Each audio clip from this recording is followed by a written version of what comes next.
let's move on to you with a question. What would you say is some of your ikigai? Because you can obviously have more than one. Yeah, I'm going to be frank, Nick, I typically don't ask myself this question. And I think that when I don't feel the urge to ask the question, I probably have the greatest sense of ikigai. Nice. And you know what I mean? It's like when I'm happy, I don't think about how happy I am.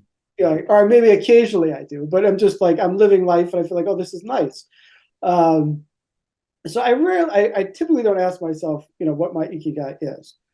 I will say this, however, I feel incredibly fortunate, and because I feel pretty incredibly fortunate because I am very fortunate, and I think that being able to just live. And this is going to sound a little bit too dramatic, maybe, but the fact that we're here for this, we're here for this very limited a time. I mean, we're kind of like being just being alive is kind of like living in a mystery. It's kind of magical.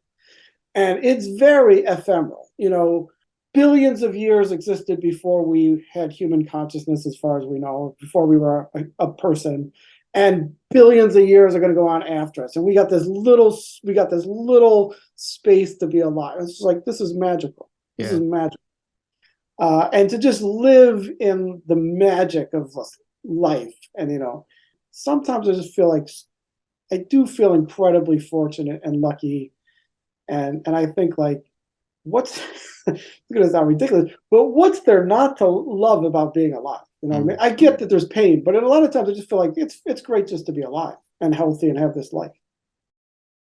I mean, that could be a very powerful activity to reflect on the odds of you being alive, and how all these people had to meet, going back generation for you now to be alive, and then for life to exist, and going back billions of years. So yeah, it is the ultimate jackpot that we're alive. And yeah, I think being present to that. And I do like that idea that if you're not thinking about ikigai, it probably means you're expressing it or living it or appreciating it. So it's not something we have to take too seriously as well. We can just go out, enjoy our friendships, our hobbies, and we don't have to be chasing the dream. Yeah, somebody said all the TED Talks on happiness are basically giving the same message.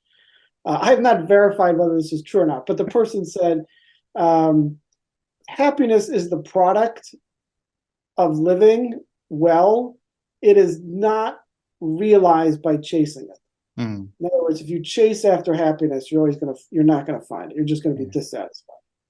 And that, I think, conceptually, that's true. I mean, if I'm asking myself how happy I am, I'm usually like, I'm pretty happy, but I could be happier. Could be happier.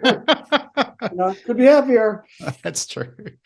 But when I'm just living, and I just think like, wow, this is amazing. This is amazing that I get to have this life, and I've been incredibly fortunate.